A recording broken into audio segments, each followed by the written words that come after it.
yo, it's your boy Ancient Albatross here, and I'm here to tell y'all about the amazing upcoming VTT RPG stories. Do you ever feel like your online games are lacking interactivity and that visual pow that really engages and immerses you or your players? Tired of creating 3D terrains and maps with those hard-to-use apps?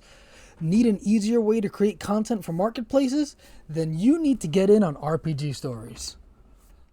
RPG Stories lets you fully immerse yourself and your players in any type of world you want. Fantasy, modern, sci-fi, RPG Stories does it all. And just look at the characters. These models and animations are fantastic. I can't imagine going back to regular VTTs after seeing my favorite characters moving around like this.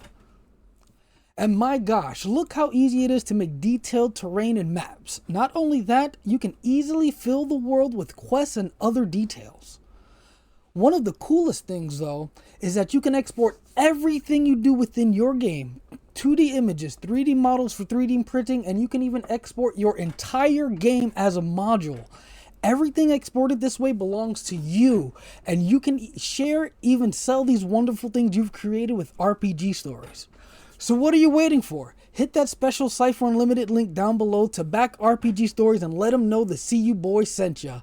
And the Kickstarter is live until October 1st, so be sure to get in before it's over.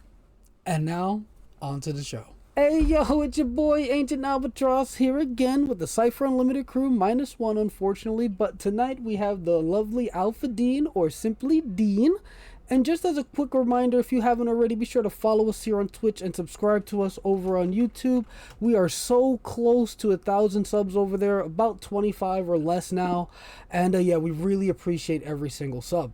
But Dean, what are we doing here tonight? Well, last week we got to pontificate a bit about the weird, we waxed philosophical on what's going on. But this week we have none other than Bruce Cordell, an award-winning game designer. Bruce has worked on Dungeons and Dragons over the course of 4 editions as a writer, developer. He has over 100 credits in that realm alone. Return to the Tomb of Horrors, Expanded Psionics Handbook, Gamma World, D&D 5th edition core books. On the design team at MCG, he's worked on The Strange, Numenera, products like Into the Outside, Jade Colossus, Cypher system books like Gods of the Fall, and Stars of Fire, and of course Numenera, Discovery, and Destiny, just to name a few things. On top of all that, we have talk about the fact that Bruce is a major author. He has at least 10 publications or more, including Myth of the Maker, as well as several books in the Forgotten Realms, including the Abolithic Sovereignty trilogy and the Sword of Gods duology, Stardeep, Dark Vision, and so much more. So without further ado, we're going to talk to Bruce about the weird, all that's going on. Bruce, say hello to everybody out there. Hey, everybody. Thanks for coming to see me, and thank you two for hosting me tonight. Wow, that was quite an introduction. I was like, well, I guess if you put enough time into something, things add up over time. So thanks for having me. Absolutely. So we're going to talk about the weird, folks, and just so everybody knows, the weird is over on Backerkit right now. It's doing great. It's sitting at $308,645 with 3,100 backers. 16 days left to go. Come on, people. We're going to talk about it some more, but this is a great product to get yourself involved with. So without further ado, you can jump right in here. And before we jump into the latest project, of course, which is the weird, we're really interested in knowing if you can tell us anything about Path of the Planebreaker, since it's now available in 5e. Can you tell us when the Cypher version may be released, or is there any idea when we might be seeing those PDFs? Well, I can tell you where it is on my plate. I don't know specifically where it is, like in the production schedule and all that, but so there's the Path of the Planebreaker itself, and then there's 2 subsidiary books that follow the Path of the Planebreaker, main ones anyway, the Player's Guide, Player Character Options, and the Planar Bestiary. All 3 of those books now have been translated, have been converted in a very in-depth way in some cases, like the Bestiary and the character options, in particular to Cypher system. Sean did the Path of the Planebreaker, and I did the bestiary and the character options to a Cypher system. So things are moving along. All those books have been converted. I don't know specifically, on the production side of things, as far as getting through all of editing, getting through layout, getting it printed, getting the hyperlinks put in. I don't know. I'm sorry. Charles would know the answer to that, or Latia. Hey, listen, the fact that Or you Terry. tell us that it's all done, that's enough. That's, that means it's on the precipice. So we're not fearful for that. Only other thing about that, can you talk about any differences between the two besides the obvious? Well, let's see. The thing I did most recently that I came back to me for editorial questions was the bestiary. So I guess I could talk about both of them. But the D&D, the 5th edition, let's say, has a particular template and style that they present the information in, and obviously the Cypher system has its own thing too. And the Cypher system just comes right out and says, what's the motive of this creature? What's some interactions? What are some uses? Many times the 5th edition might get there. It might not, right? You're just trying to say 2 or 3 interesting things about the creature. And so on many occasions, I could be like, oh, this is the interaction. Okay, that's fine. Other times I was like, this just kind of leaves it, to the imagination of the DM. But in the Cypher system, we don't leave that to the imagination of the GM, or at least we give you some guidance. Same for motive, same for uses. So that allowed me to really kind of go in and, give a nice, good look at each new creature. And as far as, of course, the mechanics go, so the thing about the conversion is we're assuming that this is just, these are design prompts, I'll say. I mean, I'm not saying we're throwing out all the stuff, but it had to work for the Cypher system. We don't care what happened in the 5th edition version. So whatever looked the best version of this creature would appear in the Cypher system. That's the creature you get. So, there's not, and the rules are obviously different either, but we didn't have to feel like we were indebted to put every little, this guy has keen scent. So that means, on the other hand, the Cypher system can handle these things much simpler by saying, under modifications, perception as level 5, right? The end, right? We don't have to write 2 sentences to tell you that this thing has keen, whatever. Right. So that's cool though. I mean, I like both the game systems. I've had to really get into 5e, but there is some elegance to the Cypher system I really appreciate coming back to. Well, we actually can say we honestly like them both too. I mean, we normally back at everything, and it's always good to learn those insights, especially myself as a designer too. These are great points that you bring up, and it's very educational, I think, for all of our people out there, as well as just a cool piece of trivia to know about how things work. So thanks for that. Yeah, it's definitely quite exciting to hear more about Planebreaker, because I'm actually pretty excited to get my hands on the Cypher edition of it. So yeah, it's very, very cool to hear like the little bit more that went into the creatures and whatnot in the Cypher books. So that's super cool. And of course, for the character options, there were 4 subclasses in the Path of the Planebreaker, and there's like, I don't want to say the wrong thing, but many more. There's like 2 for each of the base classes, subclasses, in the character options. And then when we come to the Cypher system, subclasses? What? No, right? These are all new foci. So there was quite a bit of design using the subclasses as really fantastic prompts.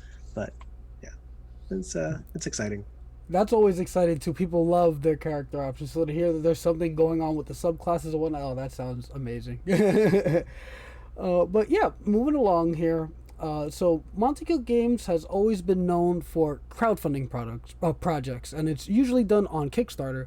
The weird is on Backerkit. What was the reason for this switch? And do you guys plan to go back to Kickstarter again at some point? I'm the Backerkit doesn't really have a name, so I've been calling it CrowdBacker. I've been trying to get that to trend, CrowdBacker.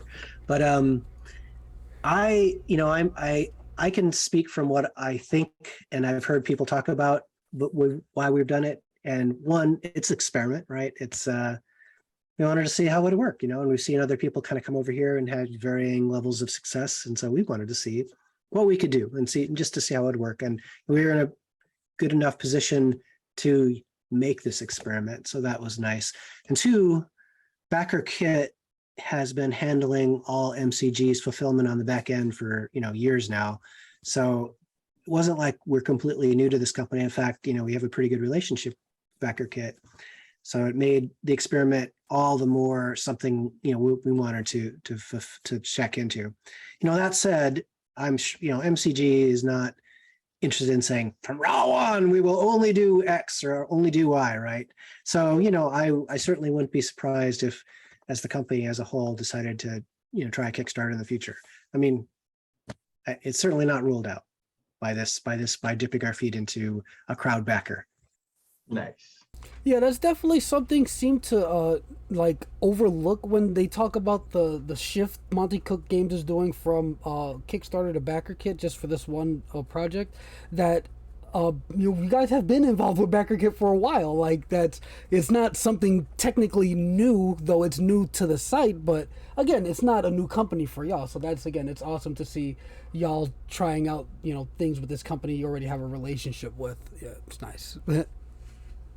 Yeah, seems to be going well. I mean, we just really didn't know what to expect. So it's gratifying to see it, perform, within the Kickstarter level, honestly, at this point. So, yeah.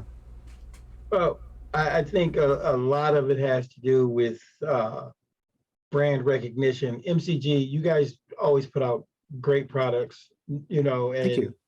It's, like I said, as you can see my shelf, I back everything, and it's what should say we do, and we're really all about seeing where things take us. And with that being said, let's talk about the weird. From your perspective, we've all read the blurb. We went over the backers kit last week. We looked at the preview and everything. But from you, can you tell us about this project and a little bit about it and what you're going to be writing for it? How does it motivate you?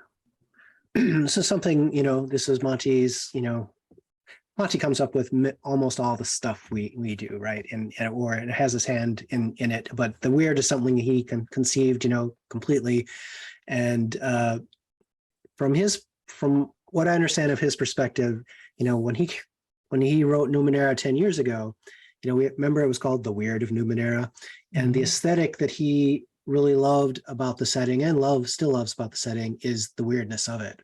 And he kind of wanted to, as I understand it, extract some of that weirdness and put it in a format that you could selectively choose your particular arena of weirdness and add it to any game, right? And like you said, you've read the blurbs, you understand that there's interesting, surprising, gonzo and whimsical, right? So if you don't want to make your game gonzo, you just go with interesting and surprising, right? Or maybe whimsical. If it, there'll be tables you can pick just like you do with a normal table for all these different types of lists, right? On all these different genres, all these different setting type things, weird pets, weird mentors, weird apocalypses, weird way of succeeding at things, right? It's on and on.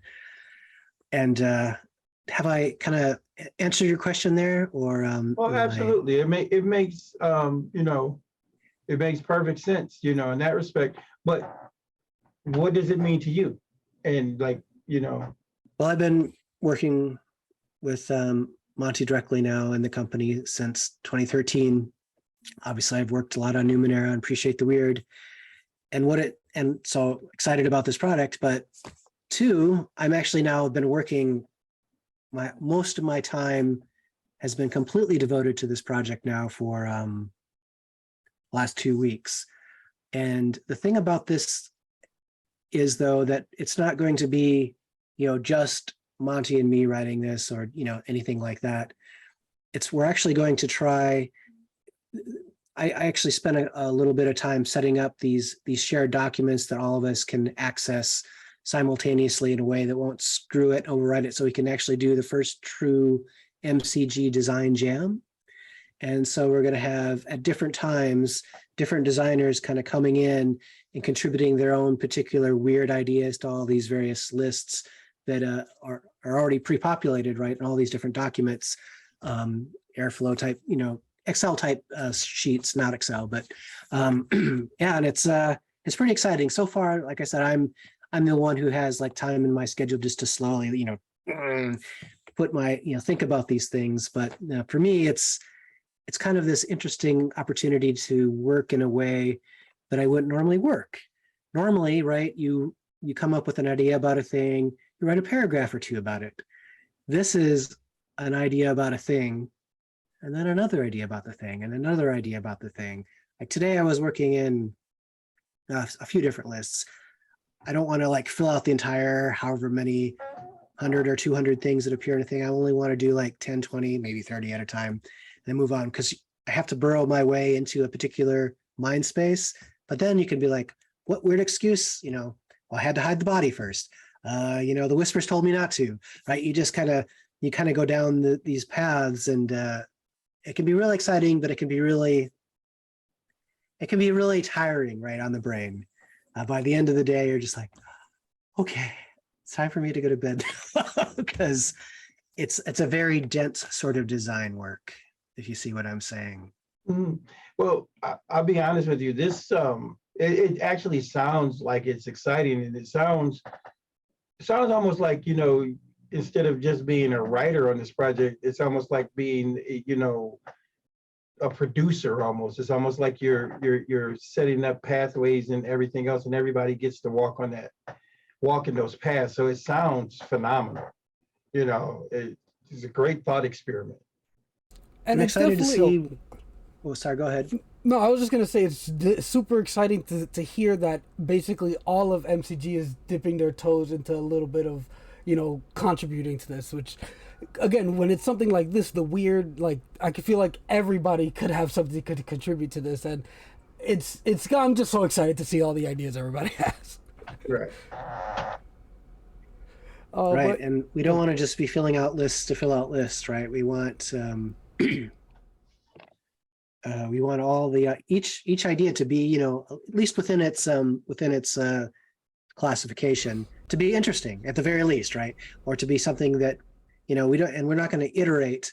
If we say, Monty spent some time thinking about how to coach the rest of us, on this particular thing, and like one of his points was, don't, if you say, it's made of green crystal, that, blah, blah, don't, another idea shouldn't be, it's made of, white powder, right? The GM can take the green crystal idea and be like, oh, it's made of, obviously this thing is made of a weird substance of a different color, right? That's all the GM needs. If they end up using that particular thing again, they can, no, it's made of white gemstone or whatever, right? So we don't want things of a repetitious nature on any particular list as well. We want each idea to kind of stand apart and be cool enough that it can iterate smaller ideas within it. Well, that works. And the only thing I'm going to say, just throwing it out there, make sure somewhere in the information that you or Monty write that out, because if you don't, then you're going to have people go, well, that's not raw. Bruh. It says green crystal. You have blue crystal. Exactly. Well, this is, the GM will be mostly using this material, so they'll. Yeah, I just figured I'd throw it out there because oh my goodness, you don't understand. Oh, well, you do understand. Yeah, I do poke my head in from time to time, but I do remember some raw discussions right around the time the Stars Are Fire was coming out. Yes, most definitely a thing that happens. Understood. But moving along here a little bit. So this project, for those unaware, is totally system and genre agnostic. Every game can use a little weird in it. Does it make it easier as a designer not having to worry about the mechanics of a system? In some ways, sure, right? I mean, usually though, when you're writing a mechanic, the idea comes first and then the mechanic comes later. And sometimes coming up with the mechanic can be a little tricky if it's a weird enough idea. But in this case, like I was saying before, when you would normally write for a game, you'll come up with the idea of a monster and you'll write about it.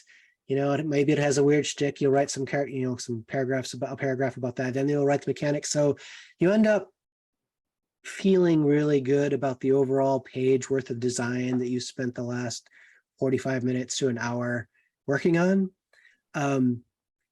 So when you're saying if it's satisfying in this way, it is satisfying, but just again, going back, it's a little draining. If I spend an hour working on these lists, which for the last few days I've been doing, it can be like yesterday. Yesterday, it kind of just really hit me. But today, I guess, I don't know, I came up with a different strategy, I guess, and I was able to kind of power through in a way that's like, didn't leave me exhausted, which is good because here I am. If I were exhausted and talking to you, I would just be like, what? So, yeah, so it is a different kind of design, but I'm enjoying it. It's cool, and it's putting these ideas on these lists one day at a time, one every few minutes, and over the course of the whole design period, and of course of many different designers coming in and doing it. I will also be really excited to see the end product a few months from now, from where we're starting now at the starting side of things. So that being said, the Backerkit gives a description. In the description, it states we're going to get thousands and thousands of specific suggestions you can pull straight from the book and inject into your adventures and encounter and campaigns. Now, you've already talked about the different levels of weird, interesting, surprising, gonzo, and whimsical. Can you explain a little bit of the differences between those to our audience, and the differences between the levels of weird you're going to provide? Sure. So first, there's a classification of a particular list itself, like weird modifications for spells might be a list. Another one might be weird items in the background. So right off the bat, you can kind of zero in on a particular list you're looking for. But then within each list, will be these 4 classifications. So interesting is something that is just like something of interest that you would kind of normally note, like if you walk into a room and you say an interesting book on the shelf, maybe it's talking about a treatise on sorcery, prior to the time that sorcery was codified, right? It's like, oh, that's interesting, but it's not surprising, right? Especially if you're in a mage's room, right? But if you walked into this room, and so surprising is a little bit more like, oh, did not expect that. And if you saw this book that kind of get up and scuttle over to the side, right, that would be surprising. Whimsical would be something more like something you see in a dream or like in a fairy tale. So maybe we're not going to iterate on one idea like this. There'll be all different ideas. So we're not going to say, there's the book, blah blah blah. The book does this, book does this. So I'm giving you the wrong impression right off the bat, right? We're not taking a book idea and moving it across. Because I'm saying this off the top of my head, it's easier for me to say it. But so a fairy tale thing, so if you're on the books list, that's fine. So a whimsical thing might be the book, you try and grab this book off the shelf, it grows wings and evades you, right? That's kind of whimsical. And of course, gonzo is it can be anything from you look at it and you turn to stone, or it's a book about how to transform yourself into a god, right? I mean, it's just like, or you look into this, you open a book and you are suddenly looking into the mind of some other being that's being transcribed on the book, right? It's just a matter of degree of weirdness, if you see what I'm saying. Does that make sense? Am I kind of? Oh yeah. Okay. It does. I mean, that makes perfect sense. I think overall the concept is awesome in of itself, and it'll give us the ability to build adventures and scenarios and so on and so forth with so many varying degrees of interaction.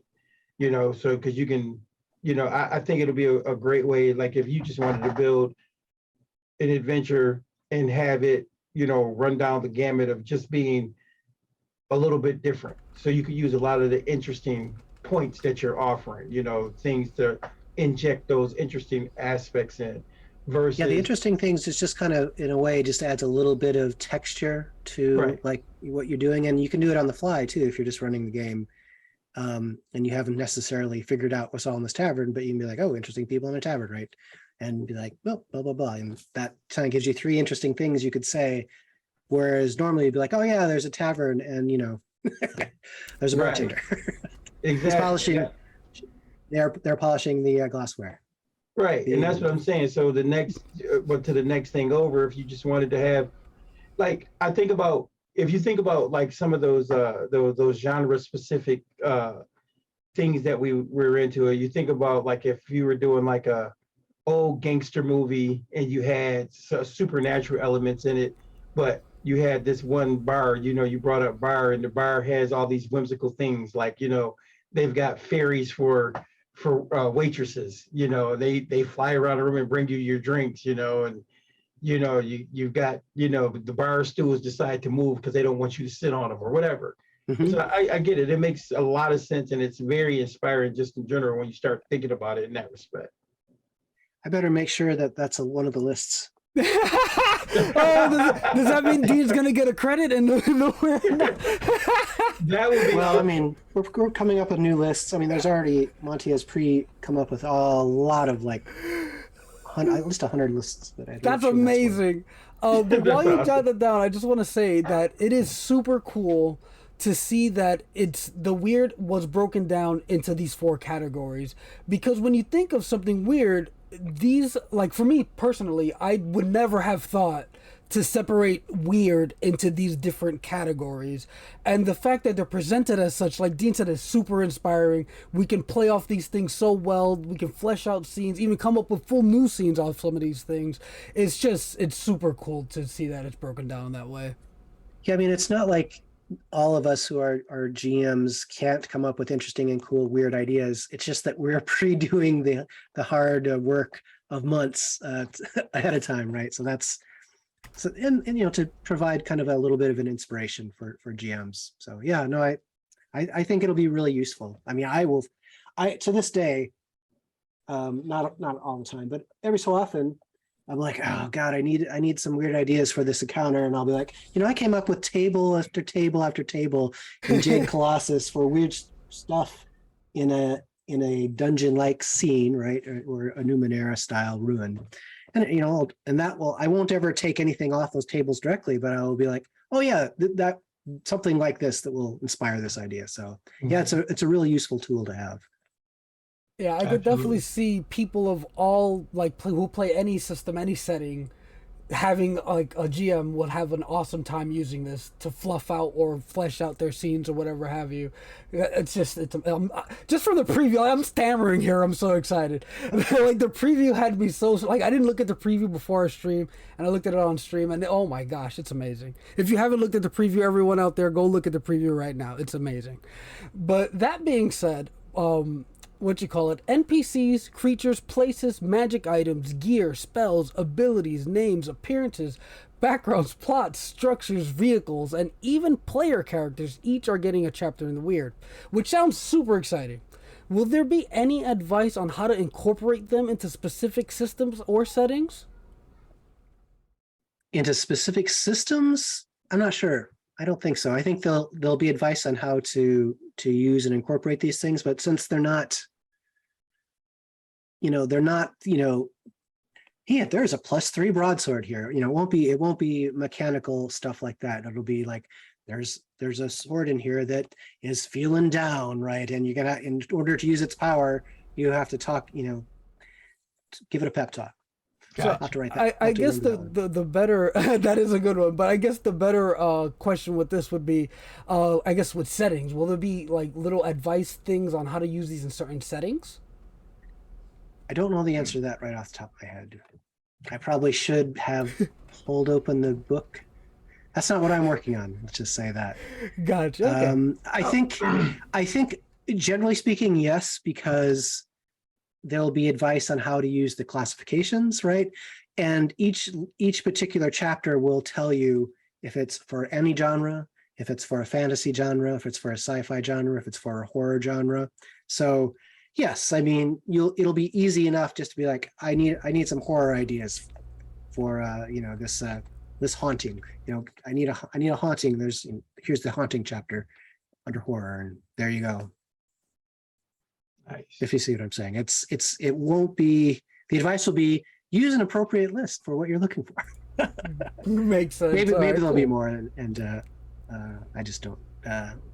We're just starting kind of this project at this point, so some of these finer details could come to be, but nothing. As I'm thinking about it right now, I'm not really seeing any advice we could give other than, select a list that seems fun and use it. That makes sense. So, you guys hit the first stretch goal, and that stretch goal said was weird events. Will this be mini adventures added to the book, similar to the ones like you've made for Numenera and the Strange, or is it going to be, like bulletin board post or what? It's going to be a little bit like, let's see, did you guys get Break the Horizon? Yes. So there's a kind of a section, it's not going to be exactly this, but there's kind of this section about weird things, interesting things you encounter in your travel. There's like 100 different like things, and they're like 2, 3, 4, 5 sentences long. They're going to be weird events kind of like that, and these will be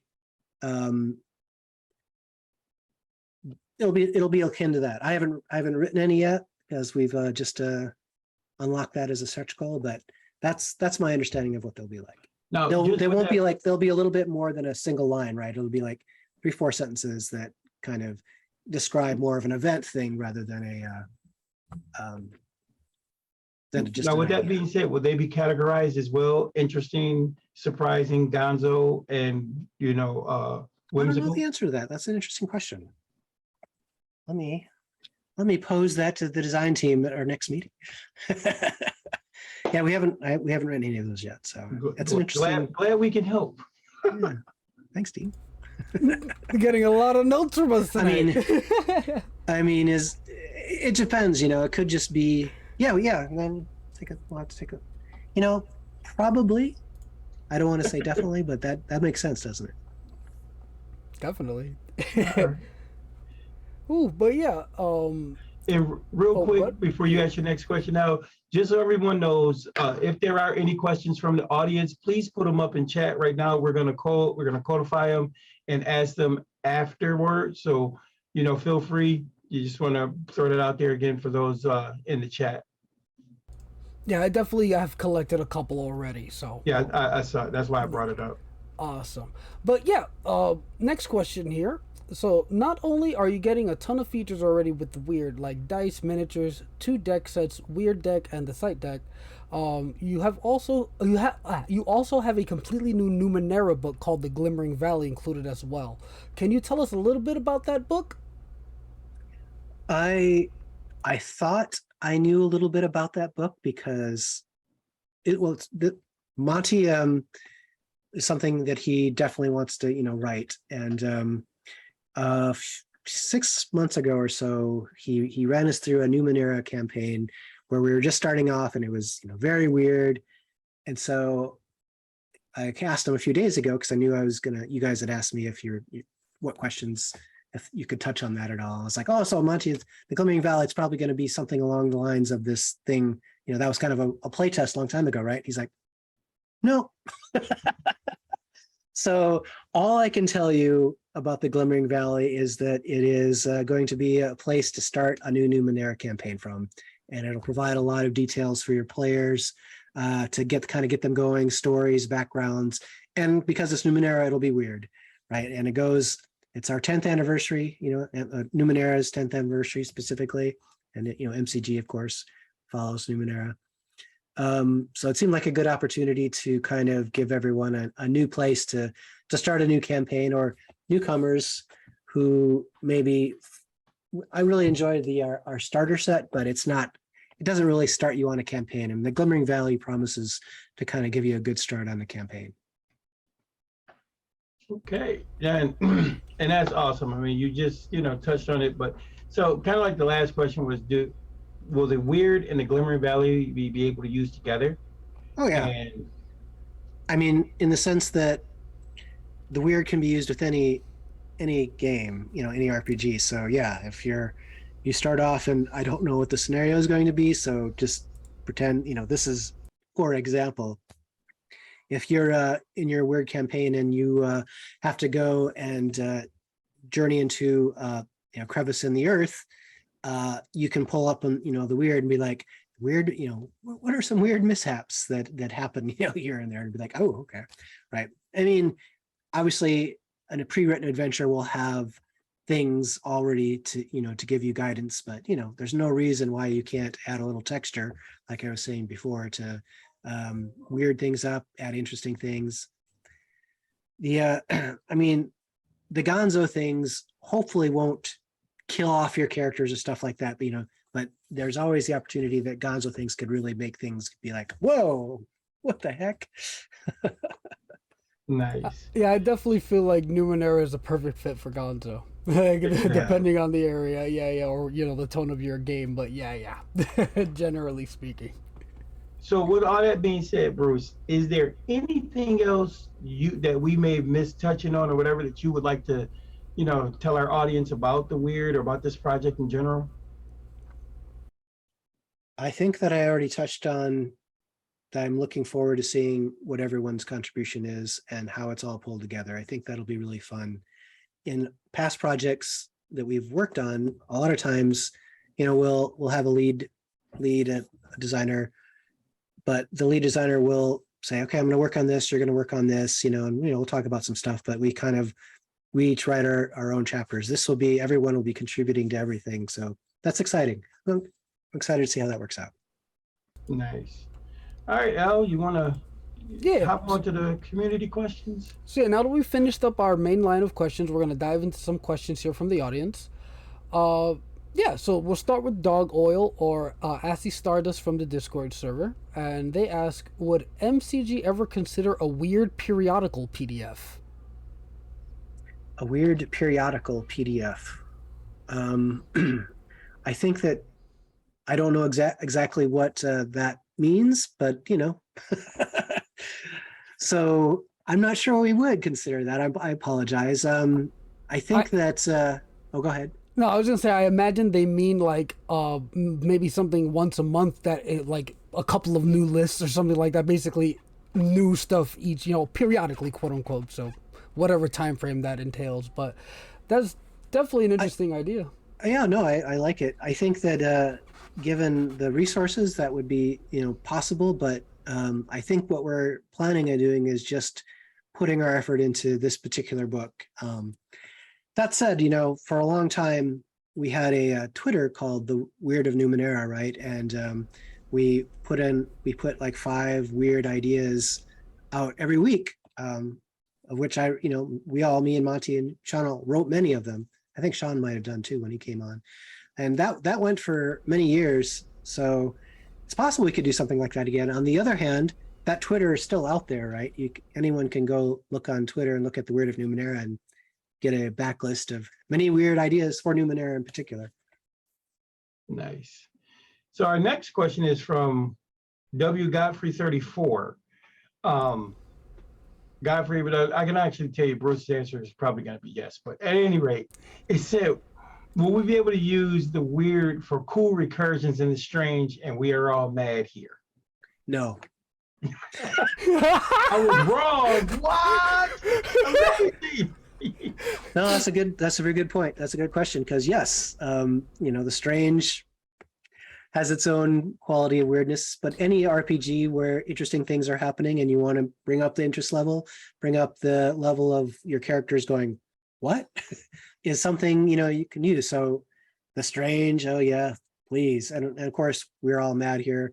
There's actually a whole category specifically useful. Not that you couldn't use interesting and gonzo or surprising for we are all mad here, but I can imagine that many of the whimsical options would be perfect for that setting. Most definitely. Before I move on to the next audience question here, something Matt guy in the chat said, this is just regarding the periodicals thing. Maybe do something in Cypher Chronicles that lists some of the best suggestions for the weird from MCG GMs and players. Might be a That is cool a good idea. suggestion. Like a I'll take community that the note. weird. Cypher That's that's awesome. That's see, so even we're even getting Thank notes from you. the audience. Suggestion. Amazing. But yeah, moving on to the next question here. Forgive me for butchering this name. Celadon Cistern. Hopefully I said it right. Does the book discuss when to incorporate the weird? How do you balance a weird subject encounter with the more mundane? For example, sometimes it can feel like if everything is weird, then nothing is really weird. It becomes the norm, etc. How do you prevent oversaturation? Tips like that. Yes, that there definitely is going to be a whole chapter about how to use this book, and that is certainly a very good topic. It's kind of like horror, right? If everything is horrible, then nothing's horrible. It becomes a D&D adventure. There's another demon. I fight it with my sword, right? Whereas in a good horror campaign, you build the tension slowly, weird things start happening, and so then when something truly does horrible, there's a demon, it's actually scary.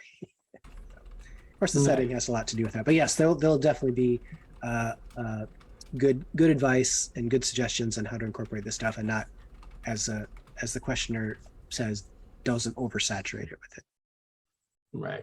I can just say right off the bat, I have a feeling Monty is going to be the one writing this section, but like as Stephen King said in his book, on writing, you just want 2 or 3 things to sketch the scene out and then move on. Because if you just keep going on and on from that point, you kind of lose everything in the details. You just want, you walk into the room, there's a rabbit in the cage, and there's a glass of water sitting on top of the cage. It makes you go, that's weird, right? The end, right? You don't have to say anything else because people are going, why is there a glass of water sitting on top of this cage where there's a rabbit inside? I don't know, that's weird. But anyway, so that's something like that in On Writing by Stephen King, but I think the example might be slightly different. Nice.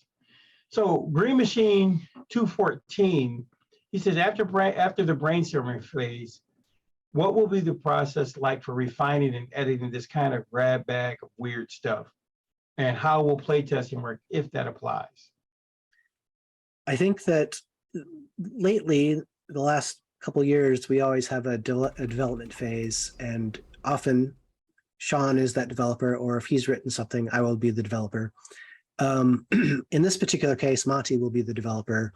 So we'll all have a chance to look at everything, but we need someone to kind of look at everything and, as the questioner says, refine it, make sure there's not any repetition within a particular thing that, is unintended. I think that as far as playtesting goes, it'll just be a matter of us opening up the draft and trying to use it in a game. And we play test about every 2 or 3 weeks. So nice.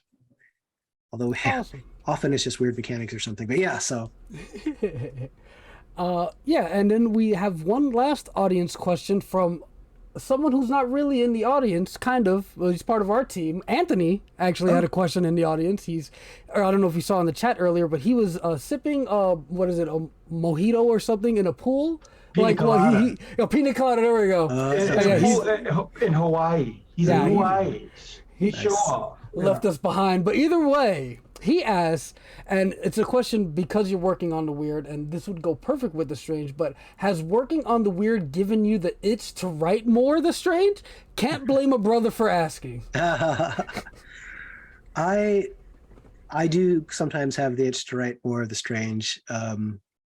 I guess I don't want to say unfortunately, but the fact is my kind of extra brain power outside of MCG is working on another novel right now. So I don't want to. If this novel goes nowhere, yes, I think I will return to the strange, because I do have but I'm only like chapter 4 in this novel, so that will be that'll be a ways in the future.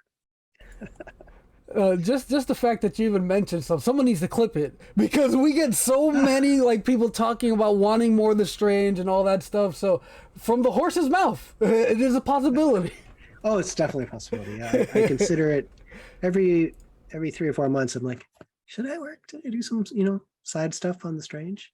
I should. I tell you, I mean, even just another novel, because The Myth of the Maker, I actually read it and then I got the audio, and I have to tell you, it reads so well as an audiobook, Bruce. I mean, to read it, it was great because it immerses you into the strange itself, and you get a clear understanding of what you were going for the world, the feel and flavor. But man, another novel in the strange, just that alone would be great, because it would just, maybe take That's place a good in point. Ruck or something. I don't know. But I'm just throwing it out there. Novel. Yeah, as far as audiobooks go, I like to read physical books Me too. for like 10-20 minutes a day because it kind of calms me down. It's like a meditation. But I mostly, I don't know if it's mostly, I go through a lot more books more quickly, I guess I'll say, on Audible, right?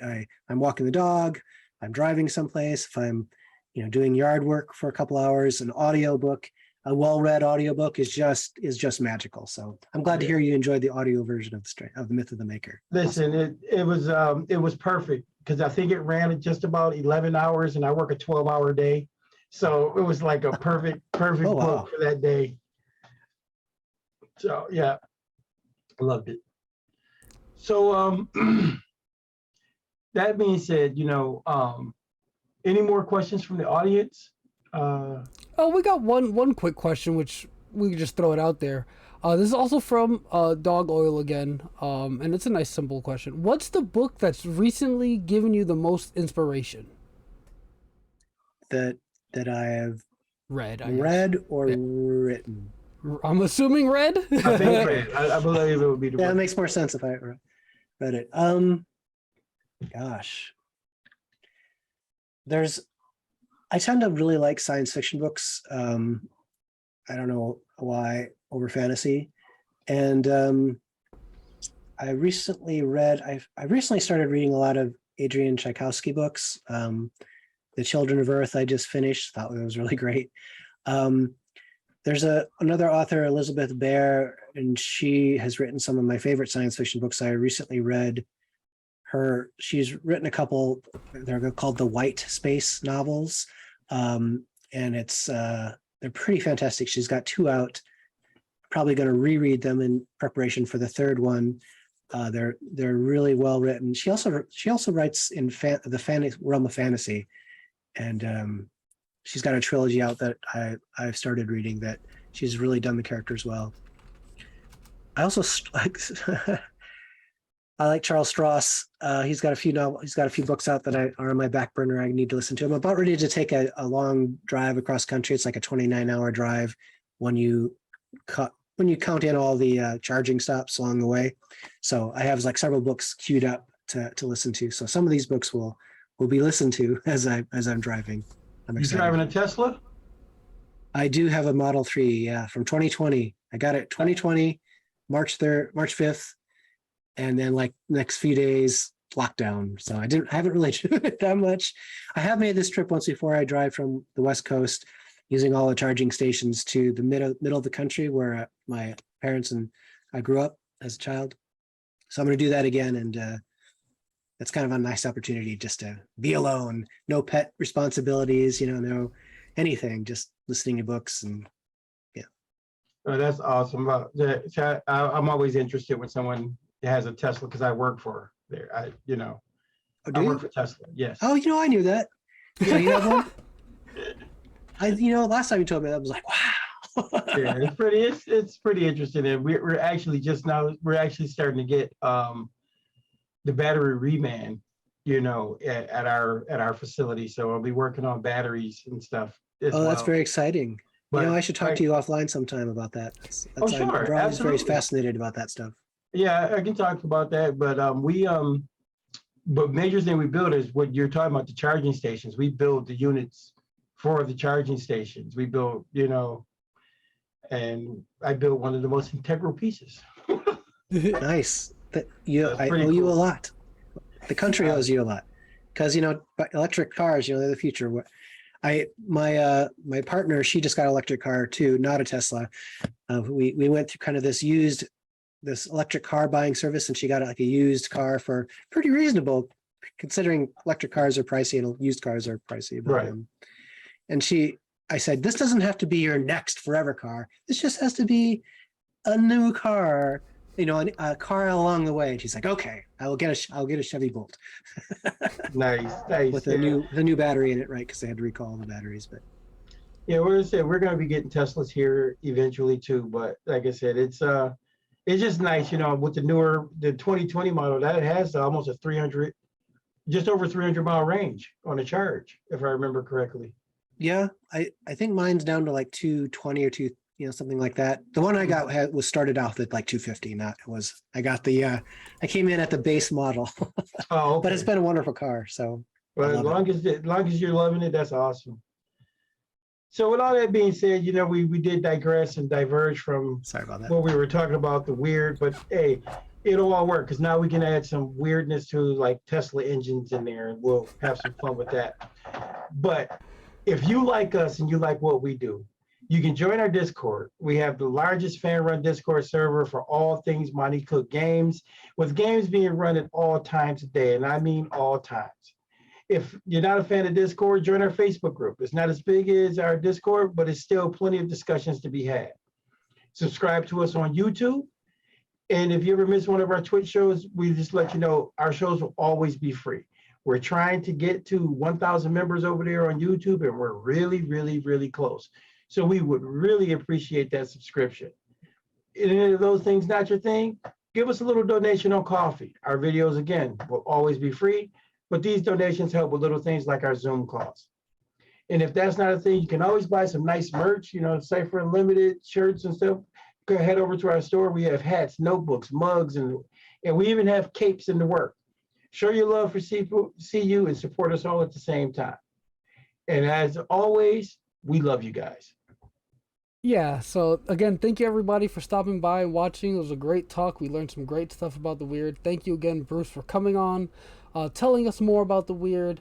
I'm definitely, you heard me stammering earlier. I'm beyond excited for this book. I just love things that I can use across the board, and I can see this being utilized whenever I'm running any game. So I'm super excited for this. But yeah, if you haven't already, be sure to check out the links in the chat there. They'll also be in the description down below to check out the weird and more from Bruce. And Bruce, before we sign off here, is any last words, any final goodbyes?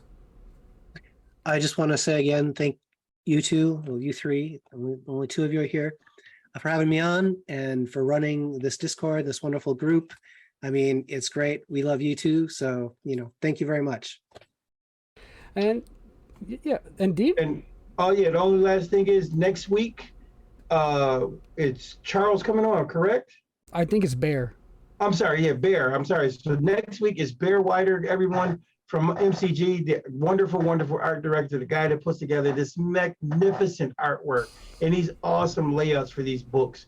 Be here next week. We're going to talk to Bear about all the art and the layouts of this book and so on and so forth. And then, of course, the following week, Monty will be on, none other than the man himself who's come up with this wonderful idea. So next couple of weeks on Cypher Unlimited, it's going to be big. And just a quick reminder before we get out of here, the Monte Cook interview is actually on a Thursday. That'll be October the 6th. Just a heads up, it is a little bit different. But yeah, we look forward to it. And again, thank you everybody. Thank you again, Bruce. And yeah, as usual, from us at the CU, we will see you later.